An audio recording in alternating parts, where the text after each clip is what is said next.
Welcome to Broadcasting Your Side Hustle, where the goal is to help you start a client attraction podcast so you can stand out in your niche, get more business, and step further into your purpose. Welcome to part one of the art of the interview. Yes, part one. There is way too much to cover here for just one episode, so I'm going to split these into two. This is part one, art of the interview. Let's get into it. If you've chosen to do interviews for your show, for your business podcast, this is the best way that I have found to set that up for not only your guests' success and comfort, but yours as well. Starting off, the very first thing that you got to worry about or figure out, not worry about, don't worry about it. The very first thing you have to figure out is, what kind of guest are you going to get? You've got to pick the right guest, and there are a few options to pick from that category. The first one is bookends. This is basically a person that has a business or service that his or her clients need your services either before or after they work with your guest. I go into a little bit more detail about this on the previous episode where we talk about the pros and cons of solo and interview shows. So if you have not listened to that episode yet, I would encourage you to go back and listen to it. You get a fuller understanding of what I mean by bookends in that episode and a lot of breakdown so you can pick which format is going to be the best for you and your business podcast. Okay, so we talked about bookends. Another option for picking the right guest is leads. Interviewing your leads, whether that's coming from a lead magnet, social media, your community. Interview those leads. Reach out to them and see if they're interested on being a guest on your show. So you can interview them, get their stories, and actually help them right then and there, showing that you are the absolute expert. The other thing you can do is interview current or former clients. This is the same type of deal. You want to have them share their story, and it also showcases your expertise. But the thing that it also does is it shows that you can get results. Next up, you want to set expectations for your guest. This starts from the moment that they get onto your calendar. You want to have an email in place that goes out automatically as soon as they get booked that tells them what it is that you do, how your show is set up, how it flows, so they really have a detailed understanding of what it's going to look like and feel like to be interviewed by you. This is the first and foremost thing that you need to take care of after that guest has gotten on your calendar. So if you don't have any kind of email automation and booking set up right now, get it done. Get it done before you start asking for guests. It's going to make everybody's life easier if you do this. Next up, you have to relay the show format. This is something, again, you need to do in that email, but you can also do it again when you connect with them either in person or over Zoom or StreamYard or whatever platform that you use. Just remind them of the show format, the length of the show, how you like to ask questions and move through the conversation. Is it recorded or is it live? Help set those expectations for your show flow. That way they know exactly what they're getting into, and it helps set them at ease. Next up, what do you offer? What do you offer after the show is done? What are they going to get by being on your show? Everyone that buys something from somebody, from a business, all they're thinking about is what's in it for them. Your guest is no different. Your guest wants to know, what are you going to do for them after they're on your show? What kind of social blast are you going to do? What kind of email blast are you going to do? How big is your following? Are you going to offer them clips? Are you going to offer them full access to the raw video so that their team can clip it and edit it and put it out? What are you offering your guest? That is another thing that you need to be transparent on and be ready to answer. In fact, don't even wait for them to ask the question. Lay that out when you're having the conversation. The third thing you need to do is remind them of the interview time. Chances are the person that you're interviewing, they've got a life, they're busy, their time is limited. So you need to remind them, hey, our episode shoots for 30 minutes. Our episode shoots for an hour, 45 minutes, whatever it is. Just remind them of the time commitment and make sure that you honor that time commitment as you're going through the episodes. I'll go into this a little bit deeper later on in the show. So make sure you stick around for how we handle time commitments and how you can make your guest really, really comfortable. The fourth thing that you need to do, and this is arguably, I would say, the second most important thing that you need to do if you're going to interview guests. Some people might say number one, but I think the human connection dynamic is number one. Anyways, the fourth thing that you really need to do, and the second most important, is you need to do your research on the guest. You can farm this out to somebody on your team if you need to or have to, but it's very important to get it done. You've got to understand your guest on a deeper level, and you can't do that just by following a few posts on Facebook or X or wherever they are. You need to be able to go deeper. Now, what does that look like? You need to check out their website. What are they talking about? What is their expertise? What is their story? Do they have a blog? What's the most recent blog post that they have put out? Get on their email list. Subscribe to that email list. See what they're talking about. What's relevant to them and their business or their life right now. So check out the website. Get on the email list. Watch or listen to other interviews that they have had. This has been one of the key things that helped me take my interviewing skills from a 1 to a 10. Is when you listen to other episodes and other shows that they've been on, you get to hear the questions that other people have asked. You get to hear your guests' answers. And most importantly, you get to figure out places where you can dig deeper on your show.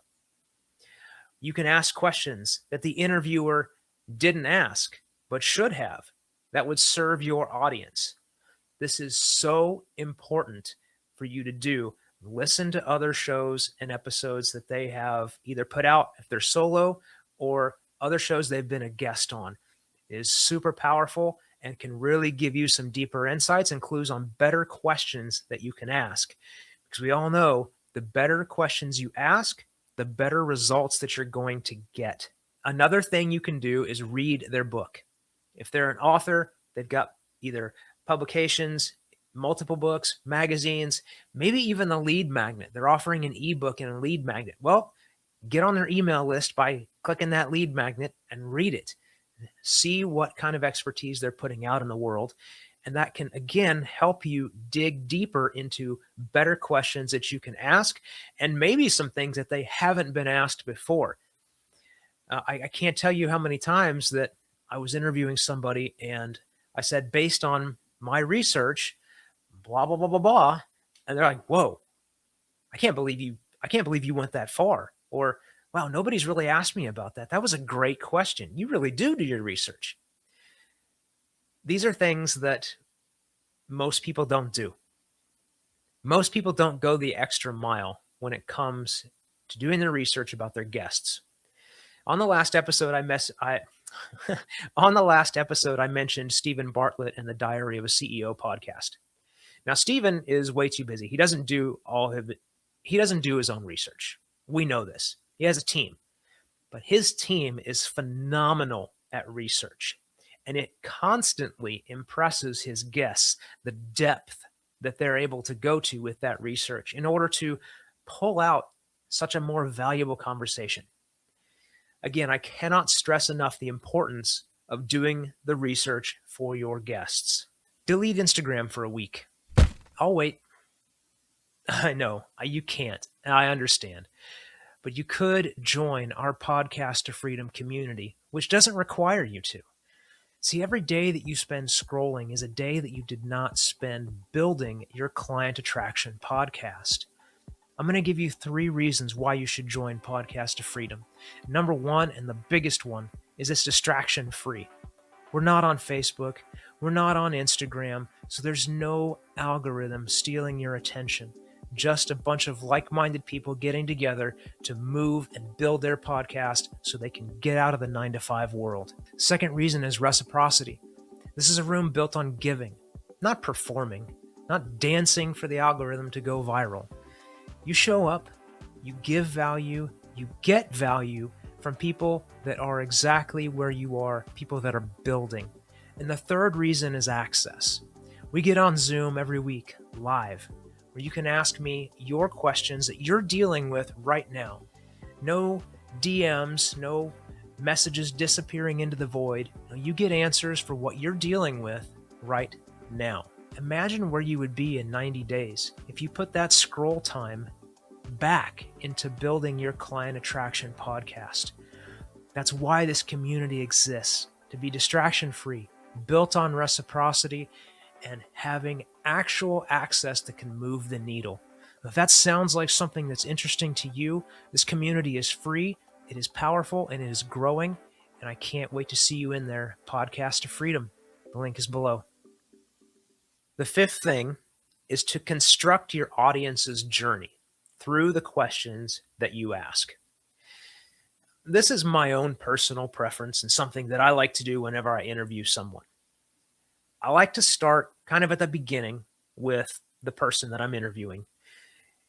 Dig a little bit into their past, their origin story, but then move them fairly quickly, because again, we've got limited time here, but move them fairly quickly into what they're doing now, what value they provide, what problems they're solving, and anything around that sphere of influence. And then cap it off with what's next, or what are you excited about? What are you currently working on that's about to come out? Give people something to look forward to and connect with that person. Because again, this is all about cross promotion when you're doing interviews. Listen to your interviewee. Let me say that again. Listen to your interviewee. Do not be thinking about the next question that you have to check off your list. Be there with them. Be present. And if you do that, some amazing things can happen. One of those things is your interviewee, your expert, is probably going to gloss over some amazing gold nugget of value that would really help your audience if you dug deeper on it. Latch onto that. Stop them after they get done with that sentence or with that phrase. Don't be rude, but actually stop them. Do that pattern interrupt. Again, this is something about creating that dynamic, engaging content. Pattern interrupt. Like, boom, hey, you said something there that was really, really powerful. You kind of glossed over it, I know, but I want to dig into this for my audience. Let's talk more about XYZ, whatever they said. That goes such a long way in providing not only value for your audience, it instills confidence in you as a host in the eyes of the person that you're interviewing, and it allows you to have a more dynamic conversation. These rabbit trails are valuable. Now, you've got to also know when to get back on the path, right? You can't just go down a rabbit trail and all of a sudden you're talking about how the Matrix movie was right and we're all like living in a simulation. Right? That probably doesn't have anything to do with your podcast. So you got to know when to reel it back in, but do not be afraid to go down those rabbit trails. And that reminds me of another thing I touched on just briefly. See, I glossed over it, but now we're going to go a little bit deeper. Being able to interrupt your guest. If you're going to do interviews, you are eventually going to come upon somebody that can just talk forever, forever. And you have to interrupt them. I know I said listening is the most important thing, and it is. But you also have to listen basically with the ears of your audience. Again, this is all about serving your audience. So you have to listen with their ears. And if your guest is going on this long diatribe that basically has nothing to do with nothing, you have to interrupt them. You have to bring them back. And the way that you can do that is as they're going through this diatribe of nothing that connects with your show, they're going to say a word. They're going to say a phrase that relates to actually what you do, what you're there to talk about, or the next question that you have. When they say that, you need to stop them and say, hey, you mentioned the word strategy. Well, that reminds me that we need to talk about the strategy behind how you built your business. Let's talk about that and get back into, really, really digging in to what it means for you and how you did it, how you grew your business and what that strategy was. And then boom, you're off of the rabbit trail, you're out of the matrix, you're back on track, and you're ready to keep moving forward. And your audience is in their mind going, oh, thank God I was about to click this thing off. So that's another thing that you need to do. You need to be able to interrupt your guest and just pick your spots that you can tag back into your subject matter or your next question. The last thing that we're going to talk about today here in part 1 is warming up your guest. This is the top of my list. The connection, the human dynamic.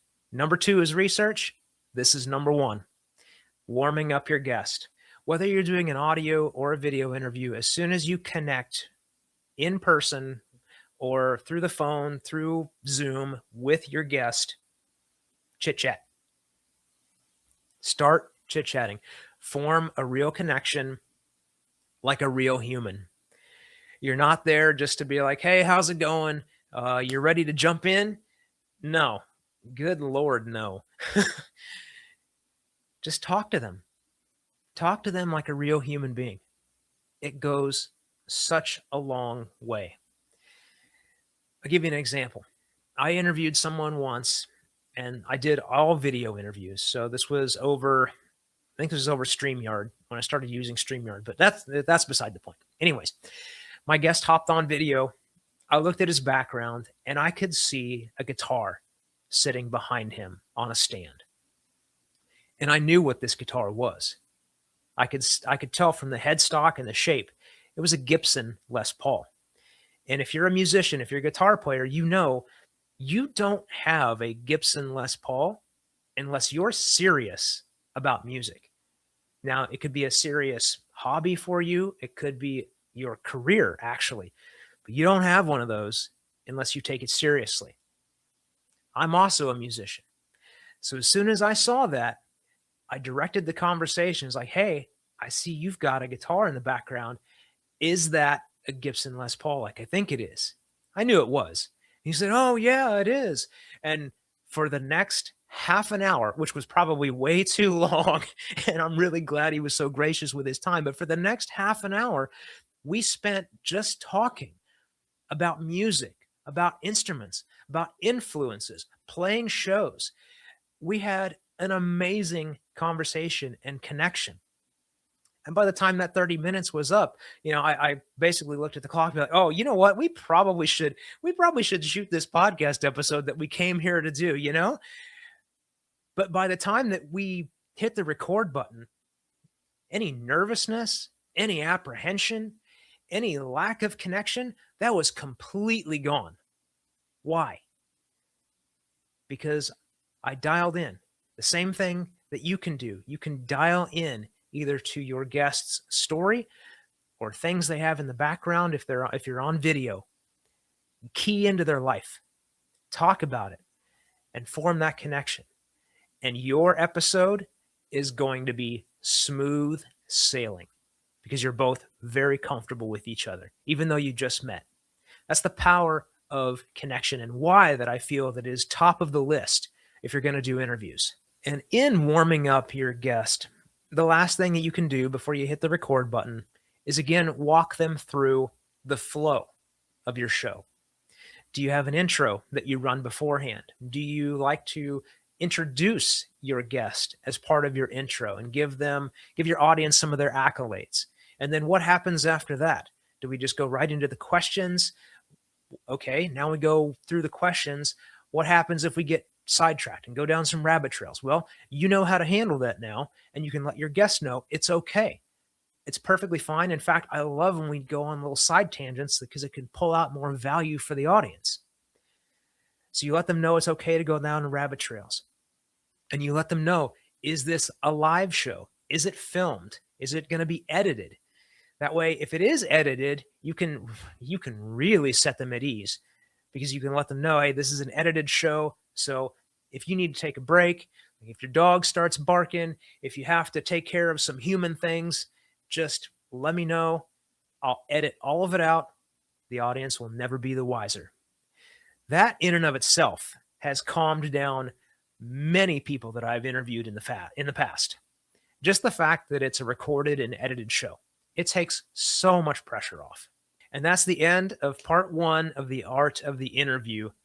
If you got value out of this episode, give it a like, a subscribe, a follow, whatever platform you're listening or watching on lets you do those things. Let the algorithm know that you found value here. If you didn't find value, no worries. You don't have to do any of that stuff. Peace out. I hope you have a wonderful life. But again, if you did, would really appreciate the support.